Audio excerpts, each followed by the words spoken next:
Nikki Yadav dhaba murder case. Nikki Yadav Haryana के झज्जर जिले के खेड़ी खुमार गांव की रहने वाली थी। उसके पिता सुनील यादव गुरुग्राम में गाड़ियों की मरम्मत का काम करते थे। निक्की अपने परिवार में सबसे बड़ी बेटी थी।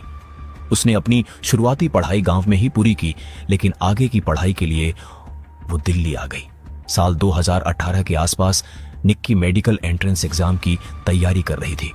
इसके लिए उसने दिल्ली के उत्तम नगर इलाके में एक कोचिंग सेंटर ज्वाइन किया। वो रोज बस से कोचिंग जाया करती थी। इसी रोजमर्रा के बस सफर के दौरान उसकी मुलाकात साहिल गहलोत से हुई। साहिल दिल्ली के नजफगढ़ इलाके का रहने वाला था और वो एसएससी परीक्षा की तैयारी कर रहा था। उसकी कोचिंग भी उत्तम नगर में ही थी। चूंकि दोनों एक ही बस से एक ही समय पर आया जाया करते थे, इसलिए धीरे धीरे एक दूसरे को नोटिस करने लगे। फिर बातचीत शुरू हुई, दोस्ती हुई और समय के साथ ये दोस्ती प्यार में बदल गई। प्यार होने के बाद दोनों लिव इन रिलेशनशिप में रहने लगे। लेकिन जब कोरोना महामारी के कारण लॉकडाउन लगा और कोचिंग सेंटर बंद हो गए, तो दोनों अपने अपने गांव लौट गए। लॉकडाउन खत्म होने के बाद वे फिर से दिल्ली आए और दोबारा साथ रहने लगे। वक्त के साथ साथ निक्की और साहिल का रिश्ता और गहरा होता गया, लेकिन प्यार में डूबे रहने के कारण दोनों अपनी पढ़ाई पर ठीक से ध्यान नहीं दे पाए। नतीजा ये हुआ कि जब उन्होंने अपनी अपनी परीक्षाएं दी तो दोनों ही असफल हो गए। निक्की मेडिकल एंट्रेंस एग्जाम पास नहीं कर पाई और साहिल एसएससी की परीक्षा में फेल हो गया।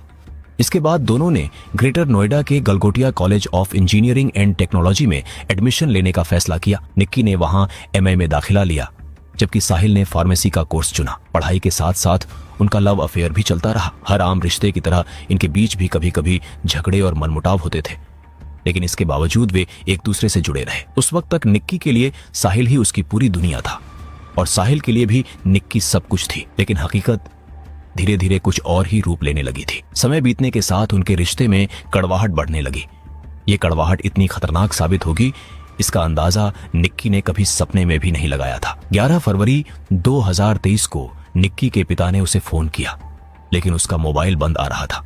घबराकर उन्होंने निक्की के साथ रहने वाली उसकी छोटी बहन को फोन किया। बहन ने बताया कि निक्की शायद गोवा घूमने गई है। तसल्ली के लिए पिता ने निक्की के दोस्तों को भी फोन किया, लेकिन किसी को भी उसकी कोई जानकारी नहीं थी।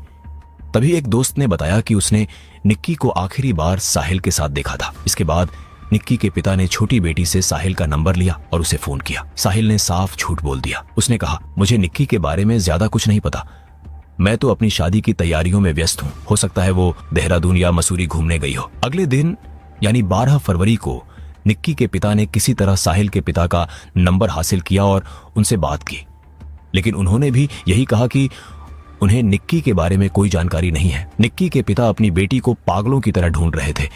इसी बीच 13 फरवरी को दिल्ली पुलिस को एक अनजान व्यक्ति का फोन आया। फोन करने वाले ने अपना नाम नहीं बताया, लेकिन उसने एक बेहद अहम जानकारी दी। उसने बताया कि नजफगढ़ के एक ढाबे के मालिक ने एक लड़की की हत्या कर दी है और उसकी लाश ढाबे के अंदर ही छिपाकर रखी गई है। ये फोन किसने किया था, ये आज भी एक रहस्य बना हुआ है। लेकिन इस सूचना के मिलते ही पुलिस हरकत में आ गई और तुरंत उस ढाबे की ओर रवाना हुई। जांच के दौरान पुलिस को ढाबे के अंदर रखे फ्रिज से एक लाश बरामद हुई। ये लाश किसी और की नहीं बल्कि निक्की यादव की ही थी। शुरुआत में मीडिया और लोगों को लगा कि ये एक लिव इन रिलेशनशिप का मामला है, जहां बॉयफ्रेंड ने अपनी गर्लफ्रेंड की हत्या कर दी। लेकिन पुलिस जांच में एक ऐसा खुलासा हुआ जिसने सभी को चौंका दिया। निक्की सिर्फ साहिल की गर्लफ्रेंड या लिव इन पार्टनर नहीं थी, बल्कि वो कानूनन उसकी पत्नी थी। जब पुलिस ने निक्की के कमरे की तलाशी ली तो वहां से शादी की तस्वीरें और मैरिज सर्टिफिकेट बरामद हुआ। जांच में पता चला कि साहिल और निक्की ने 1 अक्टूबर 2020 को ग्रेटर नोएडा के एक आर्य समाज मंदिर में पूरे रीति रिवाज के साथ शादी कर ली थी। मंदिर के रिकॉर्ड से भी इस शादी की पुष्टि हुई। ये शादी दोनों ने अपनी मर्जी से की थी, लेकिन उन्होंने अपने अपने परिवारों से ये बात छिपा कर रखी थी। जब साहिल के घर वालों ने उस पर दूसरी शादी का दबाव बनाना शुरू किया तो वो काफी समय तक टालता रहा। लेकिन जब दबाव बहुत ज्यादा बढ़ गया तो उसने आखिरकार अपने परिवार को सच बता दिया कि वो पहले से ही निक्की से शादी कर चुका है। साहिल के घर वालों ने उसे सलाह दी कि वो जल्द से जल्द निक्की से पीछा छुड़ाए और उनकी पसंद की लड़की से शादी कर ले। 9 फरवरी 2023 को दिन में साहिल ने परिवार की पसंद की लड़की से धूमधाम से सगाई कर ली और उसी रात करीब 1:30 बजे सगाई का जश्न मनाने के बाद साहिल अपनी पहली पत्नी निक्की के फ्लैट पर पहुंचा। सीसीटीवी फुटेज से पता चला कि साहिल निक्की के घर करीब 2 से 3 घंटे तक रुका था। इसी दौरान उसने एक झूठी कहानी रची और निक्की को गोवा ले जाने का प्लान बनाया। सुबह करीब 7 बजे दोनों ने अपना सामान पैक किया और निजामुद्दीन रेलवे स्टेशन के लिए निकल पड़े। लेकिन साहिल का टिकट कंफर्म नहीं था, जिस वजह से वे ट्रेन नहीं पकड़ पाए। इसके बाद दोनों ने हिमाचल प्रदेश जाने का फैसला किया। वे अपनी कार लेकर आनंद विहार बस अड्डे पहुंचे, लेकिन वहां भी बात नहीं बन पाई। इसके बाद वे कश्मीरी गेट बस अड्डे की ओर निकल पड़े। कश्मीरी गेट के पास निगम बोध घाट के नजदीक साहिल ने एक पेड़ के नीचे कार रोक दी। बार बार प्लान बदलने की वजह से निक्की और साहिल के बीच जोरदार बहस शुरू हो गई। करीब आधे घंटे तक दोनों के बीच तीखी लड़ाई होती रही। इसी गुस्से में साहिल ने कार में रखे मोबाइल चार्जर के डेटा केबल से निक्की का गला घोंट दिया। वो तब तक तार खींचता रहा जब तक निक्की की जान नहीं निकल गई। हत्या के बाद साहिल ने निक्की की लाश को बगल वाली सीट पर सीधा बैठा दिया और उसे सीट बेल्ट पहना दी, ताकि बाहर से देखने वालों को लगे कि वो सो रही है। इसके बाद वो घबरा गया।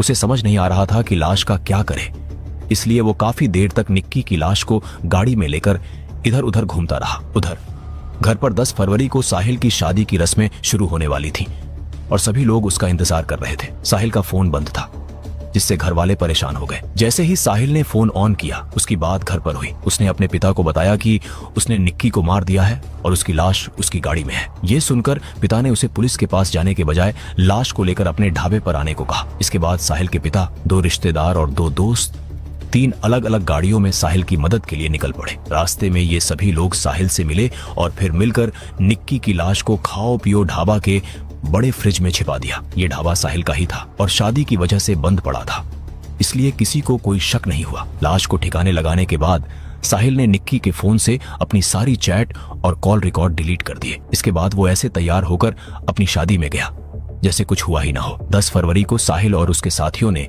मिलकर निक्की की लाश को ढाबे के फ्रिज में छिपाया और इसके बाद साहिल अपने घर चला गया। उसी दिन उसने बड़ी धूमधाम से दूसरी लड़की से शादी कर ली। हैरानी की बात यह है कि शादी के अगले ही दिन साहिल फिर से ढाबे पर गया। वो ये देखने गया था कि लाश वहां सुरक्षित है या नहीं।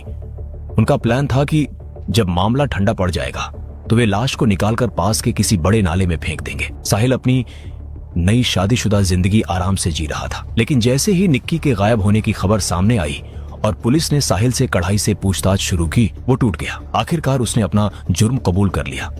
दरअसल निक्की को किसी कॉमन फ्रेंड से पता चल गया था कि साहिल की शादी पक्की हो चुकी है। 9 फरवरी को जब दोनों मिले तो निक्की ने साफ कह दिया कि साहिल अपनी शादी तोड़ दे और उसके साथ गोवा या हिमाचल चले। जब साहिल नहीं माना तो निक्की ने धमकी दी कि वो शादी के मंडप में पहुंच जाएगी और 2020 में हुई उनकी शादी की तस्वीरें सबको दिखा देगी। इसी डर और गुस्से में साहिल ने निक्की की हत्या कर दी। पुलिस ने 18 फरवरी 2023 को साहिल के पिता वीरेंद्र सिंह, उसके 2 दोस्तों और 2 चचेरे भाइयों को गिरफ्तार कर लिया। यही थी निक्की यादव हत्याकांड की पूरी कहानी। इस खौफनाक वारदात पर आपकी क्या राय है, कमेंट बॉक्स में जरूर बताएं। अगर आपको ये जानकारी पसंद आई हो तो वीडियो को लाइक और शेयर करें। ऐसी ही क्राइम से जुड़ी और कहानियों के लिए चैनल को सब्सक्राइब करना न भूलें।